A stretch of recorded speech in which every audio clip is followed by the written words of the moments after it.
內地嘅買家咧，其實上一年足足喺香港買，佢哋最主要嘅原因可能都係因為需要。咁其實香港人係咪都可以放眼海外佈局嚟達到類似嘅目的呢？想了解海外物業，我係石聖 Jaden， 同我一齊放眼世界。大家好，首先今日想同大家睇下香港嘅樓市現況。咁點解咁多人喺呢個樓市回溫嘅情況底下，都仲會睇緊呢個海外嘅物業市場呢？我哋一齊探討一下。數據顯示咧，舊年2025年香港嘅住宅成交量去到63,000宗，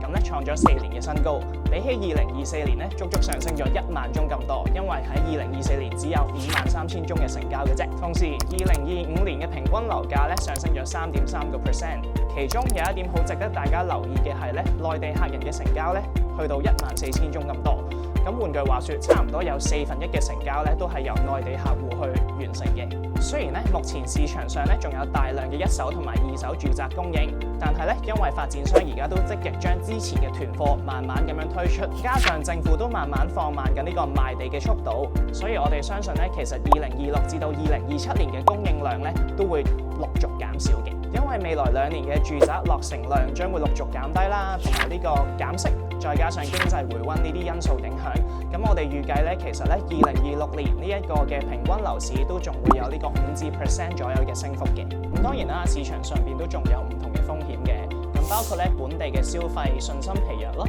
同埋呢一個嘅經濟回溫呢個速度嘅不確定性。啱啱講到，其實26年同埋27年呢個住宅供應會逐漸減低，但係其實咧現在咧都仲有差唔多成10萬個一手樓咧發展商係要慢慢咁樣散貨嘅。咁所以咧，如果本地買家想喺呢個時候入市嘅話咧，咁都需要去觀望一下嘅。咁喺啱啱公布嘅財政預算案上邊咧，政府就話有29億嘅盈餘啦。咁主要嘅原因就係因為呢一個嘅股市同埋樓市反彈。咁佢哋為政府帶嚟非常之可觀嘅印花稅收益，但係同時都唔好忘記啦，因為政府對上一年咧總共發行咗超過1000多億嘅債券。雖然我哋帳面上面見到有29億嘅盈餘，但係如果唔計市民借翻嚟嘅錢咧，其實實際運行嘅帳目上邊咧，呢個政府其實都仲係維持緊呢個赤字嘅狀態嘅。咁一開始都提及到啦，內地嘅買家咧，其實上一年足足喺香港買咗14,000個單位咁多，支撐咗差唔多1/4嘅成交量。當然有一個好大嘅原因就係因為好多內地嘅專才而家會嚟香港呢一邊居住啦，咁有呢個剛性嘅需求。但係同時咧，佢哋最主要嘅原因可能都係因為需要呢個港元同埋美元嘅資產，再加上分散風險，佢哋先會選擇嚟香港呢一邊投資置業。咁其實香港人係咪都可以放眼海外佈局嚟達到類似嘅目的呢？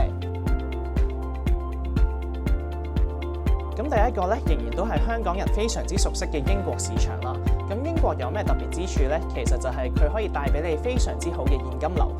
我哋見到而家香港其實呢一個平均嘅租金投報率啦，差唔多係2.4厘去到3.6厘，但係其實英國而家平均投報率係可以去到5.8甚至乎7.1厘嘅，足足係香港嘅1倍。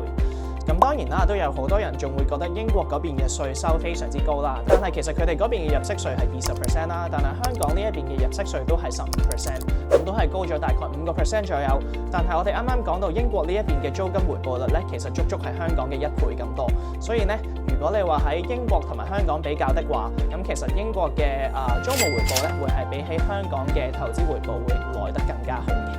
咁第二個值得我哋香港買家留意嘅地方咧，就係呢個阿聯酋啦。點解咧？其實最主要嘅原因就係因為樓價嘅水平。香港我哋大家都知道樓價貴啦，其實係全球樓價最高嘅地方，唔係之一，係最高嘅地方。而阿聯酋咧，其實佢呢個全球嘅樓價咧，其實係排喺第150位嘅。咁當然我哋知道，當然阿聯酋係一個非常之有錢嘅國家啦，但係佢嘅樓價都仲係維持係一個非常之低嘅水平。所以咧，如果你而家選擇入市呢個阿聯酋嘅物業嘅話咧，有好大機會可以帶俾你資產增值嘅機會嘅。另外最重要嘅係，可能大家都知道阿聯酋係呢個零稅天堂啦，佢哋冇入息稅、冇遺產稅、冇資產增值稅，只係需要2% 至到4% 嘅印花稅就可以喺嗰邊入手一套物業㗎啦。最後咧就係香港人都非常中意嘅泰國啦。咁點解而家海外嘅買家都會仲喺泰國投資咧？主要有幾個原因啦。第一就係佢哋嘅旅遊業非常之蓬勃，有好多旅遊投資喺嗰邊發生。另外咧就係醫療方面，佢哋都係非常好嘅水平啦，有好好多香港人咧都會選擇繼續喺泰國呢一度退休嘅。同時啦，泰國政府咧佢哋都放寬咗呢一個長期居留嘅要求啦，咁所以外地嘅人咧而家都非常之容易可以攞到一個5至10年嘅簽證喺泰國嗰邊居住嘅。總括而言啦，香港嘅樓市雖然有回溫嘅跡象，但係本港嘅投資者咧不妨都睇下國際嘅市場，去了解一下海外嘅機遇。咁我哋下次再見，拜拜。